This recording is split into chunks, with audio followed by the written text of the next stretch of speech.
Hey guys, welcome back to my channel. हमने anatomy में कल एपिथेलियम पढ़ा था। ठीक है। जो एपिथेलियम जो होते हैं उनके हमने क्लासिफिकेशन पढ़े थे। ठीक है। अब पहला इसमें आता है सिंपल एपिथेलियम। ठीक है। तो सिंपल एपिथेलियम और उसके भी क्लासिफिकेशन है, वो सारे आज पढ़ेंगे हम। ठीक है। तो सिंपल एपिथेलियम क्या होता है? It is made up of only one layer of epithelial cells. ठीक है। ये सिर्फ एक लेयर से मिलकर बनी होती है। ठीक है। ये सिर्फ सिंपल मतलब ही समझ में आ रहा है। ठीक है। एक लेयर से बन के होती है। These are in direct contact with membrane, है ना। उसमें पहले भी मैंने बताया था, वो डायरेक्ट बेसमेंट से कॉन्टेक्ट में होते हैं। ठीक है। अब जो सिंपल एपिथेलियम उसके भी थ्री टाइप्स है। ठीक है। पहला आता है simple squamous epithelial, simple cuboidal epithelial और सिंपल कॉलमनार एपिथेलियल। ठीक है। सिंपल स्क्वैमस जो होता है उनकी सिंपल सी शेप्ड होती है। ठीक है। अब क्यूबॉइडल में क्यूब शेप की होती है, कॉलमनार में कॉलम शेप की होती है। ठीक है। अब आता है सिंपल स्क्वैमस एपिथेलियल। ठीक है। इसकी लोकेशन कहाँ होती है? ठीक है। ब्लड वेसल्स में।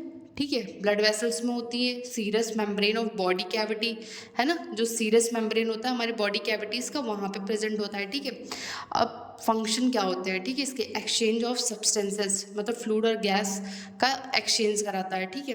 Help in secretion of lubricating substances, है ना। म्यूकस मेम्ब्रेन जो होता है उसमें भी सेक्रेशन में हेल्प करता है। ठीक है। लुब्रिकेटिंग सब्सटेंस क्या होते हैं? वही म्यूकस ही तो होता है ना। ठीक। अब देखते हैं हम सिंपल क्यूबॉइडल एपिथेलियम। ठीक है। अब इसका शेप कैसा होता है? क्यूबॉइडल नाम से ही समझ में आ रहा है। ठीक है। तो क्यूब शेप का होता है। ठीक है। अब इसकी लोकेशन कहाँ होती है? Surface of ovary. ठीक है। ओवरी के सरफेस पे होती है। कहाँ पे? Between PCT, proximal convoluted tubule. ठीक है। पीसीटी और डीसीटी में होती है। ठीक है। और डक्ट्स में होती है। ठीक है। अब फंक्शन क्या होता है इसका? सिंपल क्यूबॉइडल एपिथेलियम का secretion and absorption in a kidney. ठीक है। अब पीसीटी और डीसीटी में हो रहा है तो ऑब्वियस सी बात है किडनी में होगा। ठीक है। इसका सेक्रेशन और एब्जॉर्प्शन कराने का काम होता है। ठीक है। Cuboidal epithelium covers ovaries. ठीक है। ये किसको कवर करती है? ओवरीज को। ठीक है। इसका फंक्शन ये शॉर्ट में भी आ सकता है। ठीक है। इसका फंक्शन और ये सारी चीज़ें। ठीक है। अब आता है सिंपल कॉलमनार एपिथेलियम। ठीक है। ये कॉलम शेप्ड की होती है। ठीक है। अब आता है, हाँ, कॉलमनार शेप्ड सेल्स। ठीक है। इनकी सेल्स जो होती है कॉलमनार शेप्ड की होती है। ठीक है। ओवल शेप्ड की होती है। ठीक है। कॉलमनार या फिर ओवल शेप्ड। ओके। अब nucleus is perpendicular to basement. ठीक है। न्यूक्लियस जो होता है वो परपेंडिकुलर होता है किसके? बेसमेंट के। ठीक है। जैसे ये है न्यूक्लियस है, ये परपेंडिकुलर बेसमेंट के। ठीक है। परपेंडिकुलर में 90 डिग्री जो होता है। ठीक है। अब लोकेशन कहाँ होती है इसकी? जीआईटी में, gall bladder, uterine cavity, cervical canal. ठीक है। ये मेन है याद करने के लिए। ठीक है। सिंपल कॉलमनार एपिथेलियम की लोकेशन कहाँ का होती है? जीआईटी में, गाल ब्लैडर, यूट्राइन कैविटी, है ना। अब आता है फंक्शन, सेक्रेशन एंड एब्जॉर्प्शन। ये सारे जो एपिथेलियम होते हैं इनके जो कि मेन जो काम होता है वो एब्जॉर्प्शन, सेक्रेशन, यही सारे। ठीक है।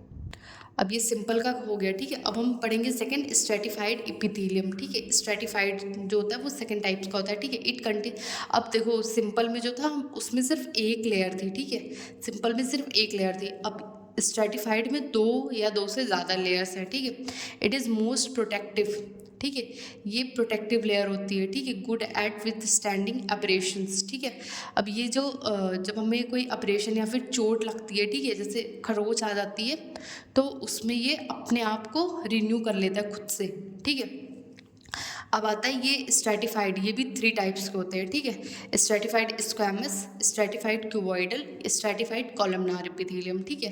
तो पहले हम पढ़ेंगे स्ट्रेटिफाइड स्क्वैमस। ठीक है। स्ट्रेटिफाइड स्क्वैमस के भी दो टाइप्स के हैं। ठीक है। Stratified squamous keratinizing epithelium, stratified squamous non keratinizing epithelium. ठीक है। अब स्ट्रेटिफाइड स्क्वैमस एपिथेलियम। ठीक है। ये क्या होता है? These are may be keratinizing, dry और नॉन केरेटिनाइज। मतलब केराटिन जो होता है वो कहाँ पे पाया जाता है? जैसे केराटिन हमारे नेल्स पे पाया जाता है। ठीक है। ये ड्राई होता है। ठीक है। नेल्स पे पाया जाता है, स्किन पे पाया जाता है। ठीक है। अब नॉन केरेटिनाइन कहाँ पे? तो वेट प्लेसेस पे। ठीक है। अब स्ट्रेटिफाइड स्क्वैमस केरेटिनाइजिंग। ठीक है। It protect against chemical and mechanical damage. ठीक है। वाटर लॉस, मतलब यहाँ से जो है कि वाटर लॉस उसको प्रोटेक्ट करता है। ठीक है। केमिकल और मैकेनिकल डैमेज को भी प्रोटेक्ट करता है, ठीक है। कहाँ पे पाया जाता है? स्किन पे, ठीक है, क्योंकि हमारी जो स्किन होती है ना वो ड्राई होती है, ठीक है। Compose of numerous layers of dead squamous cells, ठीक है। जो हमारी जो अपर स्किन होती है उस पर डेड सेल्स होते हैं, ठीक है, डेड सेल्स पाए जाते हैं, ठीक है, which are structured to be waterproof and reduce evaporation from underlying tissue, ठीक है। जो डेड सेल्स होती हैं उनसे जो है कि क्या होता है, वो वाटर प्रूफ होती है, ठीक है, उनसे एवोपोरेशन नहीं हो पाता है, ठीक है। क्यों नहीं होगा? क्योंकि वो डेड सेल्स है, ठीक है, वो वर्किंग में नहीं है, तो वो प्रोटेक्टिव एज ये प्रोटेक्टिव ही होती है, ठीक है, क्योंकि वो ड्राई रहेंगे, है ना। अब इसका स्ट्रक्चर देख लो, इसमें जो है ये कॉलमनार सेल्स है, ये पॉलीगोनल सेल्स हैं, ठीक है, ये स्क्वेमस है, उसके ऊपर जो केराटिन की जो लेयर होती है वो ये प्रोटेक्टिव लेयर होती है, ठीक है। अब देखते हैं stratified squamous non keratinizing epithelium, ठीक है। It bears a mucous membrane which act as protective and lubricating layer, ठीक है। अब इसमें क्या होता है, इसमें जो है कि म्यूकस मेम्ब्रेन होता है, ठीक है, जो कि प्रोटेक्टिव होता है, ठीक है। जैसे हमारे स्टमक में जो लाइनिंग होती है वो म्यूकस मेम्ब्रेन की होती है, ठीक है, वो किससे प्रोटेक्ट करते हैं? HCl से, ठीक है। अगर HCl हमारे में ज़्यादा प्रोड्यूस हो रहा है और अगर म्यूकस मेम्ब्रेन नहीं होता तो हमें अल्सर होने के बहुत चांसेस होते हैं, ठीक है। तो अब देखो कहाँ कहाँ पाया जाता है, मतलब ये वेट प्लेसेस पे पाया जाता है, ठीक है, जैसे ओरल कैविटी हमारे माउथ में, ठीक है, फेरिंग्स में, वजाइना में, ठीक है। अब आता है इसका, इस पे जो है कि सेम वही होगा, लेकिन इस पे जो है कि जो केराटिन की लेयर है वो नहीं होगी, ठीक है, केराटिन की लेयर नहीं होगी क्योंकि ये वेट है, ठीक है। अब स्ट्रेटिफाइड क्यूबॉइडल एपिथेलियम, ठीक है। अब इसकी लोकेशन कहाँ पे होगी? डक्ट्स ऑफ स्वेट ग्लैंड्स, ठीक है, स्वेट ग्लैंड्स के डक्ट में, सलाइवरी ग्लैंड्स, मेमोरी ग्लैंड्स, ठीक है, ये बेसिकली ग्लैंड्स में ही पाए जाते हैं, ठीक है। अब इसमें जो है कि 2 या 3 लेयर हो जाती है, क्यूब शेप्ड की होती है, ठीक है। अब फंक्शन क्या होता है? Secretion, protection, act as a barrier, ठीक है, सेक्रीशन होता है, प्रोटेक्शन में हेल्प करता है और बैरियर, ठीक है। अब आता है स्ट्रेटिफाइड कॉलमनार एपिथेलियम, ये कॉलम शेप्ड की होती है। अब इसका लोकेशन कहाँ है? मेल यूरेथ्रा, एनस, फेरिंग्स, ठीक है। फंक्शन क्या होता है? सेक्रीशन एंड प्रोटेक्शन, ठीक है। अब देखते हैं हम स्यूडो स्ट्रेटिफाइड कॉलमनार एपिथेलियम, ठीक है। अब इसके स्यूडो मतलब ही पता चल रहा है फॉल्स, ठीक है, स्यूडो जहाँ होता है वो फॉल्स ही होता है, ठीक है। अब लोकेशन कहाँ? ऑडिटरी कैनाल, ठीक है, ciliated tissues lines the trachea, ठीक है, यूरिनरी ट्रैक, ठीक है, अपर रेस्पिरेटरी ट्रैक। अब आता है इसका वो स्ट्रक्चर, ठीक है। और ये होते हैं कॉलम शेप्ड के, और इसके ऊपर जो प्रेजेंट होता है वो सीलिया होता है, ठीक है। सीलिया किस में हेल्प करता है? मूवमेंट में हेल्प करता है, ठीक है। अब फंक्शन क्या होता है? सेक्रीशन ऑफ म्यूकस, ठीक है, ciliated tissue, movement of mucus, ठीक है। ये जो सीलिया इसके ऊपर प्रेजेंट होता है वो क्या सेक्रीट करता है? वो म्यूकस भी सेक्रीट करता है और वो जो कि मूवमेंट में भी हेल्प कराता है, ठीक है। जो हमारे ऑडिटरी कैनाल और यहाँ पे सिलिएटेड टिश्यूज़ पाए जाते हैं, ठीक है, जैसे ट्रैकिया में जो पाया जाता है वो हमारे फूड को इनगल्फ करने में हेल्प करता है, ठीक है। जैसे वो मूवमेंट करता है तो वो फूड हमारे अंदर जाता रहता है, ठीक है। अब ट्रांजिशनल एपिथेलियम, ठीक है, ट्रांजिशनल एपिथेलियम बहुत कॉमन है। It have a thick layer of glycoprotein structured as umbrella, ठीक है, इसका स्ट्रक्चर है, इसके ऊपर जो ये वाली लेयर है लास्ट वाली, ठीक है, ये अम्ब्रेला शेप्ड की जो है वो थिक लेयर होती है, ठीक है, वो किसकी बनी होती है? ग्लाइकोप्रोटीन की, ठीक है। अब it has stretching property because it have extra cell membrane, ठीक है। अब इसमें ये ट्रांजिशनल जो होती है इसकी स्ट्रेचिंग प्रॉपर्टी होती है, ठीक है। ये जो ये वाली अम्ब्रेला स्ट्रक्चर जो है वो एक्स्ट्रा सेल मेम्ब्रेन है, क्योंकि वो खिंच सकती है, मतलब वो स्ट्रेच हो सकती है ना। It changes shape in response to stretching, appears cuboidal, after stretching it appears squamous, ठीक है।